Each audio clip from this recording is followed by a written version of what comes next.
Hey, what is up? Welcome to this episode of the Entrepreneur to Entrepreneur podcast. As always, I'm your host, Brian Lofermento, and I am so very excited for today's episode and particularly today's guest because this is someone who not only is a brilliant entrepreneur and marketer, but he's so generous about uplifting others and helping other people grow their businesses. And what I really love is that he does it in some very innovative and different ways because he operates in a very difficult world, which is the franchise world, among others, where you have to really stand out from the millions of other options that consumers have. So let me introduce you to today's guest. His name is Marcus Slater. Marcus is a growth marketing and technology leader with over 13 years of experience driving customer acquisition and revenue growth for some of the largest franchise brands and emerging startups in the US. As the founder and CEO of AdCloud, Marcus specializes in tailored digital marketing solutions for franchise businesses, helping brands like Beamlight Sauna, Frenchies, F45 Training, and so many more achieve significant growth. And trust me, as someone who's researched his business and his work,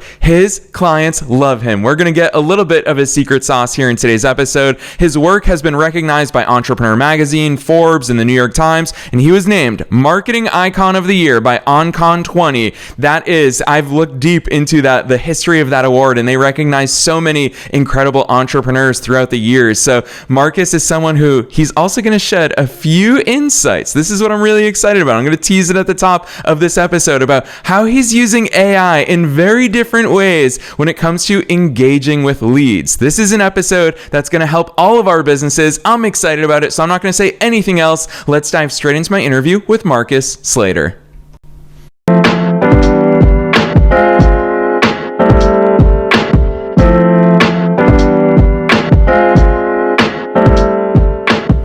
All right, Marcus, I am so very excited that you're here with us today. First things first, welcome to the show.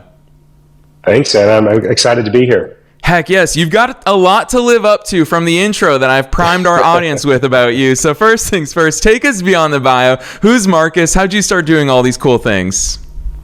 Yeah, man, for me, I just really, I came from a world of just figuring it out. I came up just in different industry, found mentors and things in that nature. And I've always just had a knack for just, kind of get it done, figure it out. How do we get to the next step? How do we become better? How do we growth hack different things? Really across it. There wasn't anything you could put in front of me, whether that was as a child growing up, into my adult years of that I wouldn't try to just figure it out and just say, there's got to be a way. You can't tell me no, right? And so naturally, that just started to lead into, I've always been an entrepreneur at heart. I always wanted to grow things, build things, and I got into doing that personally, or my own companies, things in that nature. But then that expanded into franchising and figuring out, okay, how do we help other people grow? How do we make other people's dreams come true, right? Especially in the world of franchising, when we look at, you have all of these people that are emptying out their 401ks to invest in this business because they're looking forward for retirement and all of these types of things. And they get into it and they're like, man, marketing is really hard. I thought I was buying into something that was just going to work. And now they've risked their 401k and they're like, I've got to figure this out. And we really wanted to build a company that was kind of true to itself, true to its clients, and was solely focused on making sure that every franchisee business owner has the opportunity to experience that dream of having that ongoing revenue, that safety net, so that they can move into retirement and do those things and exit corporate America. And that's really kind of what's at the heart and soul of AdCloud and what we do and what we try to live up to daily. Yeah, I love that overview, Marcus, especially because right here off the bat, you've already exposed the fact that you are a builder. You have that entrepreneurial DNA all the way down to your bones. You used a term there that I don't think I've heard in about 10 years, Marcus. It was all the rage 10 years ago, and that is growth hacking. People used to always brag about being growth hackers, but I feel like because people realize it's not as easy as they once thought, it has then splintered sure. into so many other ways. People have become obsessed with marketing funnels and traffic generation and paid advertising, all of these things that go into growth hacking, but you are someone who truly is obsessed with growth. So what the heck does growth hacking mean to you? Because you're clearly a growth hacker by nature. Yeah, I mean, I think naturally, right? I'll say for me personally, and I think as our kind of motto in AdCloud is just never giving up, right? We're always looking for the edge, always looking for the next thing. I always, like, everyone in the office will tell you, I always say, like, there's no silver bullet in marketing, right? Like, you can build a funnel and fail. And I've done it. I've built thousands of funnels and they failed, but I had one that worked, right? All of those things. And so when I look really into the core of what growth hacking is, it's not one in particular, like, I think for everyone, right? I'll give you this secret out. To be the best growth hacker ever in the world, whatever you want to call it, all you have to do is keep testing and trying and understand data. If you can understand data, it will guide you and give you this kind of visional pathway of what you should be doing, how you should pivot, what your next test should be. And you should always be testing. You shouldn't say, hey, I've got test 1 here and test 2. You should have test 1 through 100, and you know down the line how you're going to test those things. Rather than being reactive, we try to be extremely proactive and plan out 6, 8, 12 months in advance of what we're going to do, what we're going to try, the good ideas and the bad ideas. And most importantly, being open and being okay to fail, because if you failed, you've now learned what not to do, and now you can fix that. And I think so many marketers in the field feel like they have to deliver the perfect result up front, and I don't think that's the case. We're very transparent with our clients. Look, we may come in and maybe not deliver the perfect result in 7 days, but what we are going to do is help you figure out how to find it, where it is, and then how do we amplify that through testing, because they're in the same boat. They're just as confused, right? They're sitting there and they're like, I have no idea what to do. I don't know where to get clients from, or more often than not, where are they coming from? And so we really try to dive into the basics of it. Sometimes it's going back to the basics of marketing, because everyone sees all the flashiness of marketing and all the people that are out there doing videos and all of those types of things. And sometimes you just have to reset and go back to the basics and say, okay, it's 1-to-1. This platform drives X, this platform drives this. And then how do we figure out how to amplify that? And so for growth hacking, it's really just that assurance of like, hey, every day that we clock in, we are going to try something new, try something different, test it. We're going to look at the data and we're going to figure out, does this work? Does this not? And what is our next step? Yeah, gosh, Marcus, I love that attitude towards marketing. There's 2 things I really want to call out for listeners. Mm-hmm. The first of which is you made me think of that old chess adage of you either win or you learn. You don't view failure as one of those things. And the second thing is I really love and admire your acknowledgement for the fact that you don't have the answers. You're just willing to put enough things out there that you will find the answers. And to me, the more entrepreneurs that I talk to and the longer that I've been in business myself, that's what I realize is the smartest, the most successful entrepreneurs are the ones that don't believe that they have the answers. So huge kudos to you. Yeah, 1,000%. One thing I always like to say, like I've been blessed to sit at the table with many great minds and great people and people at the top of their game and all of those things. But I always say, like, especially up and comers, is like, listen, everyone at that same table, right? Like, as great as you think they are, there are some really smart people there. And then there are some people who just got lucky, and then there's some people who just tried and they made it work. And so I always say, like, it's all a matter of perspective. It's all a matter of perspective and where you are, continuing to try that and not always feeling like, oh, you've got to figure that out. And that goes for the business owner side too. As a business owner, right? Like, you feel like you've got to come in and know all of these things, and that, hey, you've got to be all of these things and just to be at that level. And it's not always true. And the grass is not always greener on the other side. But the same applies to marketing and just really kind of fine tuning and figuring out where you are the best in, what you can do. And also, I think it's okay to admit to yourself, hey, we're not great at everything. Like, maybe we don't do it. It's a big reason why we focus in franchising, because I had a career in franchising. And so it's an industry that I know really, really well, the insides and outs, and especially membership revenue. And so it's why we don't venture outside of that, because I may not be the best at marketing, an e-commerce brand, a t-shirt brand, something in that nature. So just finding that industry that really drives you to continue growth. And I think most people find success in that and growing their businesses. Yeah, really well said. And I do want to go there with you because I love the fact that you gave that illustration of what we view typical franchise owners as: someone who dumps their life savings, their 401ks. Maybe they've had a great career and they think, well, I'm smart, I've been competent in my job, I'm just going to start a franchise and collect my money every single month. You talk about that silver bullet that people expect in business, in marketing, and I would imagine a lot in franchising.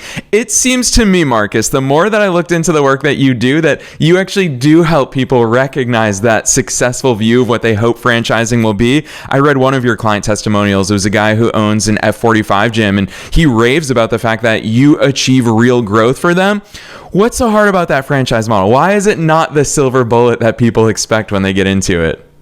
Yeah, I mean, F45, it's fitness, right? And that is fitness. The fitness industry is just tough in the sense of every corner that you go to, right? There's a gym, and there's a gym of different tiers, right? You have the Planet Fitness of the world. You have the F45, like higher tier. You have what we call like mixed hit, right? So you have boxing and hit workouts.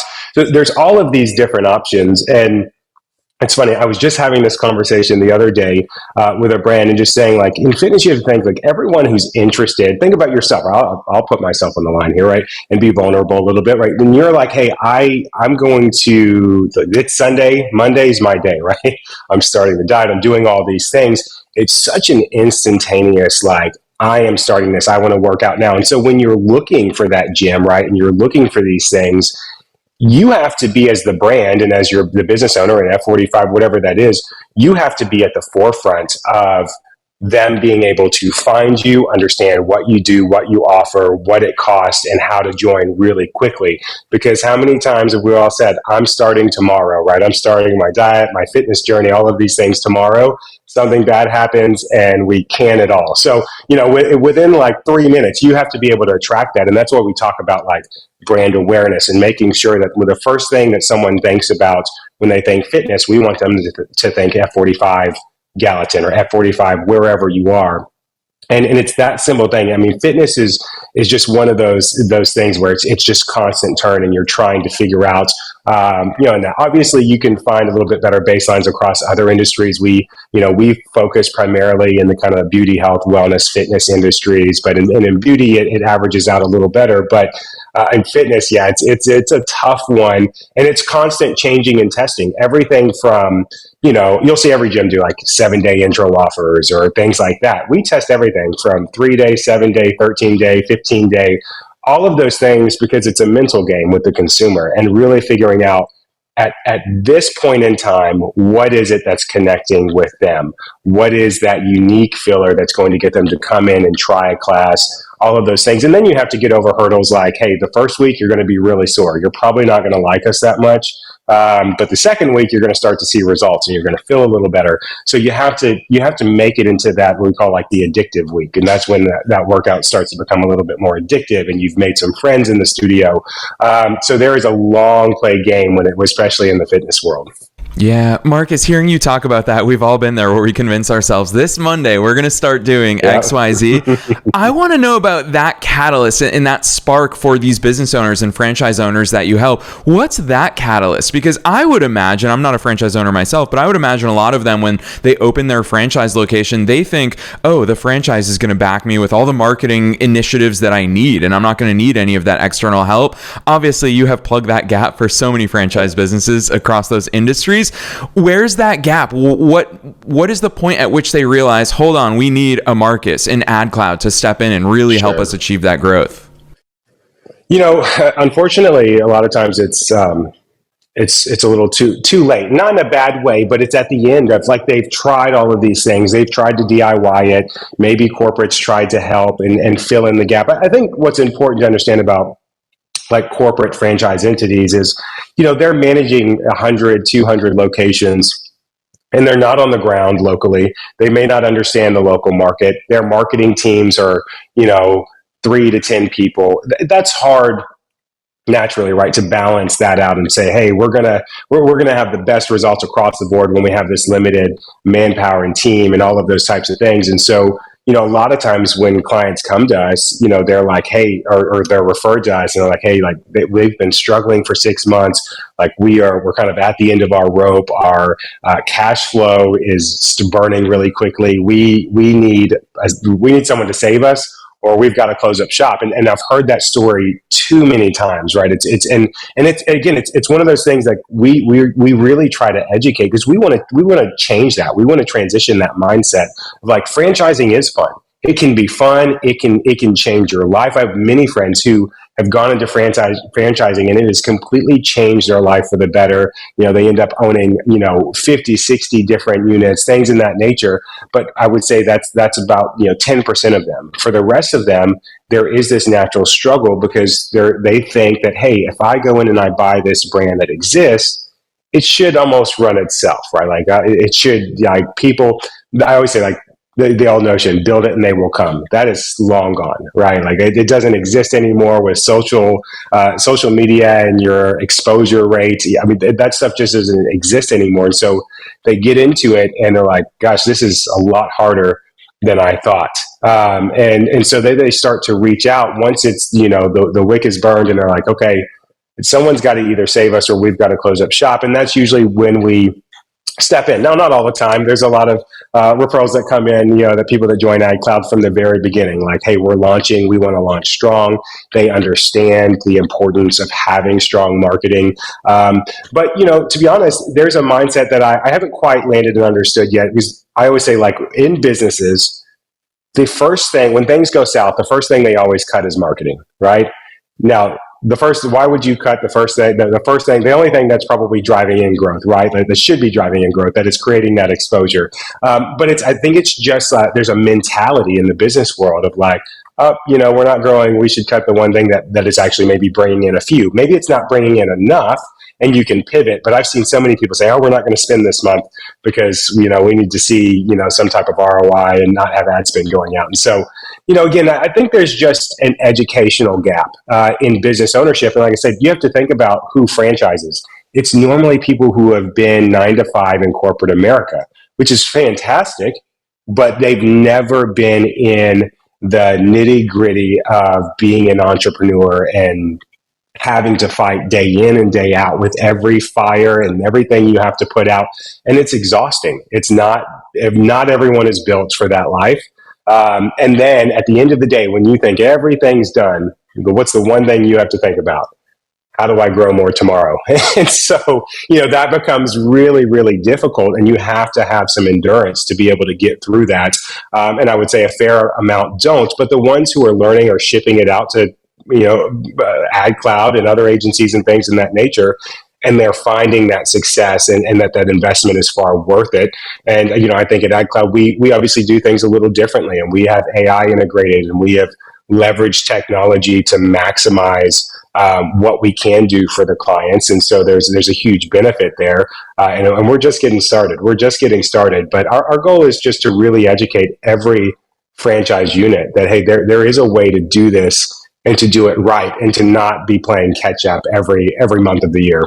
Yeah, Marcus, you call out something there that I think is so important for every single business owner to understand, which is that point you made about the fact that a lot of people cut marketing. And what I have found is that people really struggle to understand the difference between marketing tactics and having an overarching marketing strategy. And so what a lot of them do is they jump straight to tactics, and they say, okay, I've heard that Facebook ads works. I'm going to throw money at Facebook ads, and they don't get instant results. And of course they throw in the towel. And so I want to ask you about that delicate balance, because to me, looking at your business and the type of marketing mind that you have, that's something that I think really separates the way that you think and the way that you operate. And that is that blend of strategy and tactics. Talk to us about the important difference there and how you start to install a strategy that will help the tactics actually work for your clients.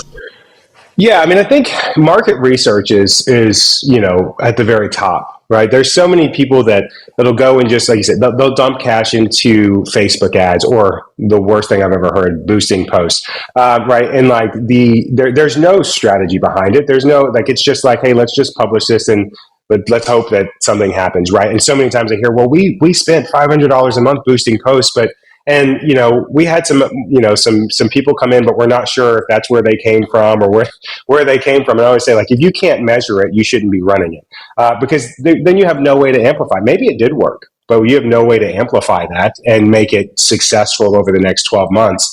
And so for us, like, it's always market research. What are the competitors doing? Where are they? Where are they advertising? And you've probably heard this, right? Like, you don't have to reinvent the wheel 90% of the time. If you have a competitor that's much larger than you in your space, go and research where they are, what they're doing, what platforms they're spending on. With recent changes on in social media, you can go and see what any brand at any moment is running for ads. Now, this is not to say, hey, go and copy what they're doing. This is just to give you an idea of like, hey, this is what they're running. This is the type of offer they're running. This, all of these types of things. And it can help guide your strategy for your brand and where you market. So we do a lot of market research to understand placement and where budgets should be. And if we see someone spending higher on Google, then we naturally float that way, because that tells us that more than likely that's where we're going to get a better return from. Again, we're testers at heart. We will test everything, the good ideas and the bad ideas, because I've had many bad ideas actually end up working. So we try to keep our opinions out of it, like like in the sense of like I have a lot of things where I'm like, I think this will work, and this is probably what will work just from my historical, but I never skip over the basics of strategy to jump straight to my opinion of, well, this is how it should be done. I always keep it open. I say, let's test everything. It's fine if we lose a few dollars, because then we at least have solid answers. I see too many times where people will like be stuck on this one idea, and they're like, this is the only way it works. And they get 6 months down the road and they're like, oh, I wish we would have tested that. And what I say is the one thing you can never get back is time, right? In the business world and in your personal life. But you can't make up for a lost 6 months. It's really, really difficult. And unless you have a really good cash flow archive, you're going to run into trouble. And so, we try to test everything up front so we can learn fast, act faster, and build more and really create scalable growth. Like hyper growth, all of these things are great, but we want scalable long-term branding, marketing growth, so that'll last that brand for 5, 10, 15 years down the road until they can get acquired or sell, whatever that thing may be, that their end goal in life, versus like the quick pickup of this month was great, but next month is really terrible. So, again, I think it's just more so like diving in and understanding the market, understanding the needs, and removing your own personal preference as the business owner too, to say like, here's a perfect example. You have a house that you grew up in and you remodeled it and you did all those things, and you think this house is worth $2 million. Your agent says this house is worth, or the market says this house is worth $500,000, right? That is and we see that in business owners. They come in and they're so passionate about this and the product and the service and all these things, and they think that everyone should pay $200, for this specific service.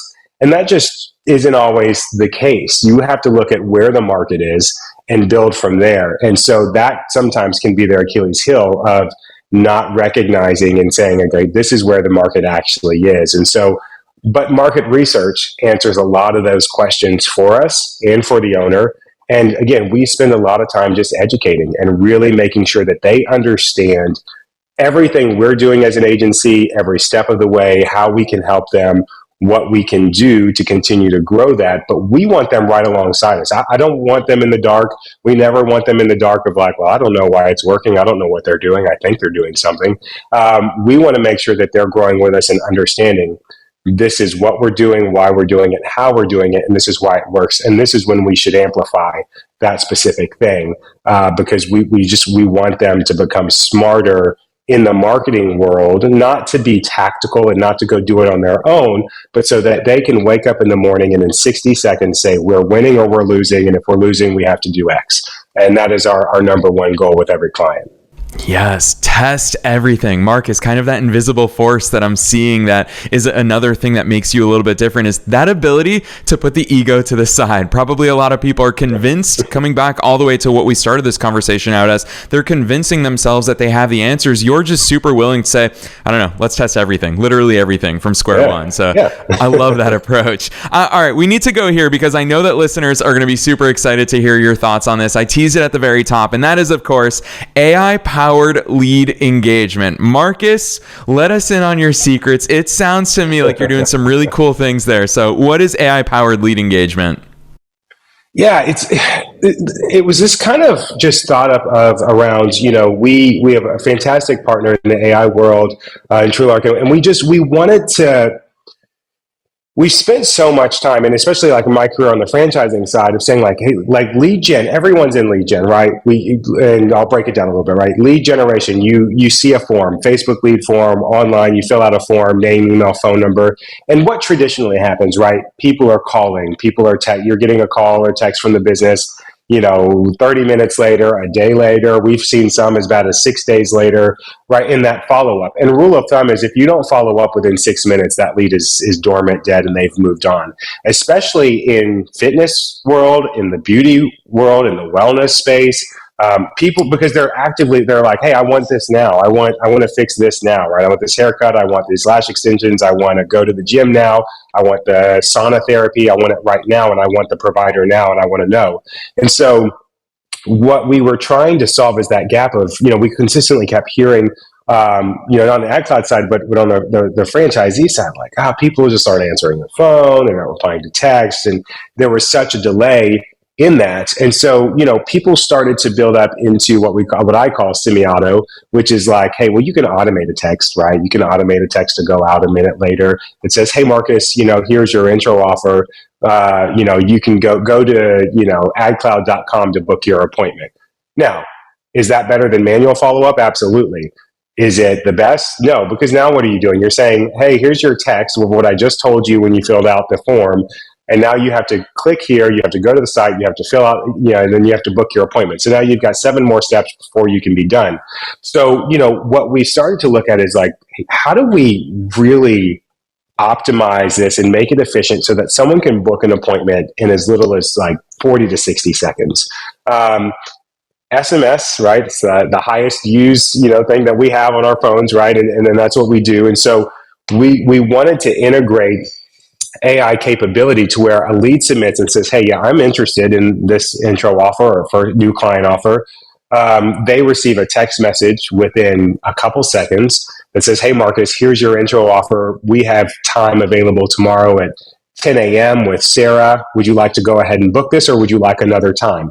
If I say, yes, I want that time, my appointment is confirmed and booked in a matter of seconds. Or I can say, you know what, do you have anything next week on Monday? Sure. Tuesday, we've got a 11:30. Great. Let's get that booked for you. They never have to leave their device, which they're already on, right? Because we know, because they were on social media. So they can carry on conversations with friends. They can still stroll, Instagram, all of those types of things, but also get their appointment booked with little to no friction from start to finish. It is completely human-like generative AI, so they can ask questions about the brands, which we integrated in, right? How do we, what's the difference between infrared light therapy and red light therapy, or this lash extension versus this lash extension, whatever those things are. So it's very human-like. What's interesting is we did a benchmark last year, and majority of people who came through the system had no idea that they were actually conversing with AI, which is the goal, right? That is the number one goal, to make it as human-like as possible. But because they can ask questions and they can do different things, it has made it just extremely efficient and effective. And the conversion rates are phenomenal. I mean, we see lead conversions as high as 73 to 78%. And so for us, it's a place where we really wanted to invest in. We don't see many agencies do it because it is a costly venture, but the return for business owners was more important to us than, saying, well, let's just skimp by and try to do it the old way to save some dollars and save some margin and all of these types of things. We truly want to invest in these business owners because we believe that it'll pay off long term. We have long term partnerships with many of our franchise owners and things in that nature, and most of them are now like family and friends. They feel like family and friends, and I think that's because they know that we're willing to invest our time, our money, AdCloud's funding, all of those things into the future, the longevity of their business, because that's really what's best for our business, is that their business can stay around for 5, 10, 15 years. And as market increases and all of those types of things. But I think we've really broken the ground. And again, one of our partners that are integrated, TrueLark AI, I mean, it's been just phenomenal to see the growth across the board. And we can't wait to see it take over more of the market and for people to really jump on board. AI obviously has been pushed to the forefront over the last couple of years. And 3 years ago, no one even, people were like, oh, that's weird. No one was talking about it. And now a lot of people at least understand what AI is. I don't think everyone understands how powerful it is.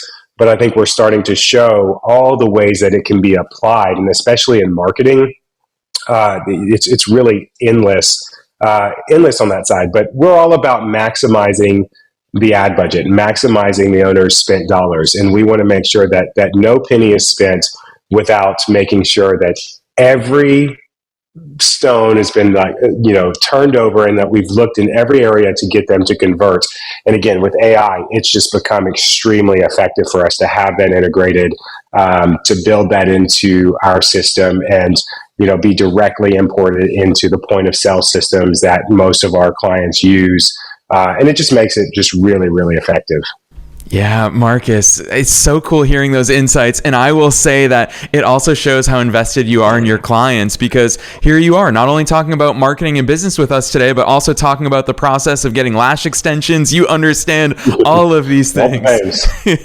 I love it, Marcus. Well, now I'm excited to tap into your entrepreneurial mind with that entrepreneurial hat on, because you called it out earlier. I say it all the time at this point in the episodes, which is you're not only a subject matter expert, you are one of us. You are a fellow entrepreneur. So the question that I ask at the end of every episode is, with that entrepreneurial hat on, what's your best piece of advice for listeners? Knowing that we're being listened to by both entrepreneurs and entrepreneurs at all different stages of their own entrepreneurial growth journeys, what's that one thing that you want to leave them with today? This is going to sound really cliche, but I tell my staff this all the time: get comfortable with being uncomfortable. I think that is, at the core of everything that I am.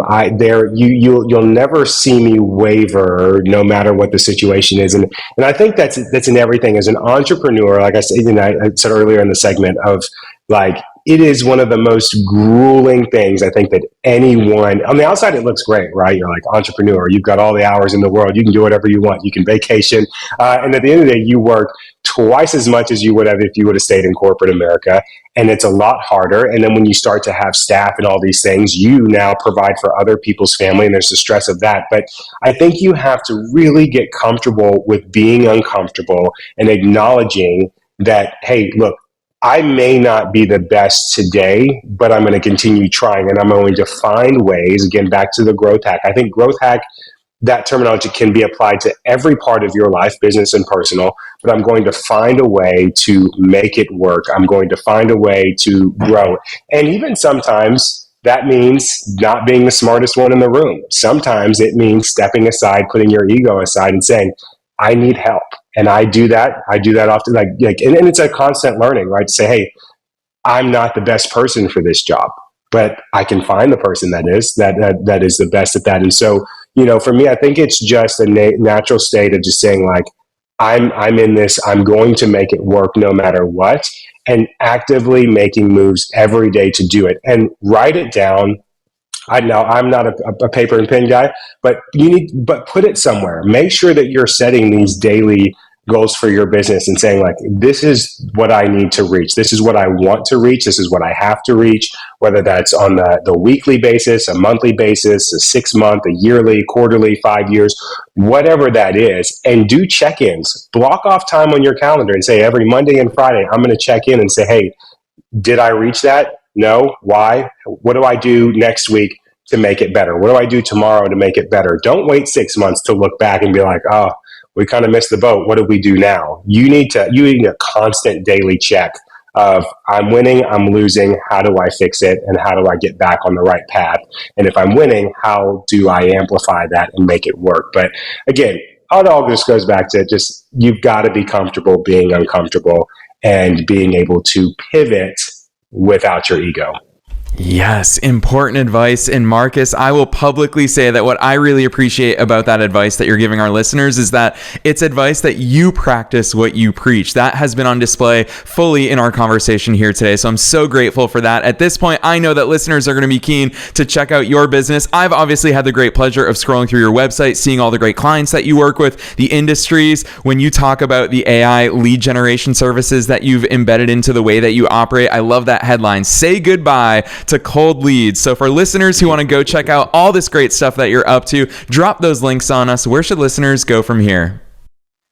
Listen, go to adcloudagency.com. Obviously, check us out on Instagram as well. And listen, if you are a entrepreneur, reach out to us. Reach out to our team. We want to help, just for advice. If you're getting started, we are here. We're all in it together. We're all figuring it out every day from the bottom to the top. And just reach out and say hello. Ask your questions, and we're here to help. And if you're a business owner that's looking for AdCloud services, we would love to talk and explore what's going on in your current state and how we can help get you to the next level. Yes, and listeners, you already know the drill. We're making it as easy as possible for you to find those links down below in the show notes. The one other thing I will add is that Marcus means it when he invites you to reach out. You see how much he loves this stuff, and I will transparently share here on the air that the one thing that I really love that his team said to us behind the scenes before Marcus and I got together is Marcus doesn't just love the work that he's doing with AdCloud. He doesn't just love marketing. He loves helping entrepreneurs and business owners grow. So you've seen it from Marcus here today. Definitely check out those links in the show notes. Otherwise, Marcus, on behalf of myself and all the listeners worldwide, thanks so much for coming on the show today. Absolutely. Thank you so much.